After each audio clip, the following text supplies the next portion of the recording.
Welcome to Sweet Life Beat Life. We hope this video helps. You begin by stopping any activity on the device. Every write can overwrite what you need. Once done, confirm whether the app stored data in the cloud or only locally, because that determines tools and access. Make sure to have account credentials, the latest device backup file, and a computer ready with recovery software. Now connect the device in read-only mode or mount the backup. Do this first so you can inspect file structures and metadata without causing further damage. You should scan any cloud backups or snapshots first because they often hold intact records.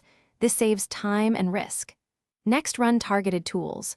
Use database parsers for SQLite, Plists, or JSON viewers for config files, and file carvers for media. As you find items, export them immediately to a different drive. Never write recovered data back to the source. Keep logs of file names, timestamps, and tools used so you can repeat or validate steps later if needed. You now verify the integrity of recovered files by checking timestamps, checksums, and opening a sample to confirm usability. Once validated, restore in small batches to the app or account to ensure nothing breaks. Monitor app behavior after each import. If key items are still missing, run a deeper sector-level scan, re-examine older backups or device images, and contact the app vendor if available. If you hit corruption, pause and clone the source again before further attempts to avoid permanent loss. Thanks for watching.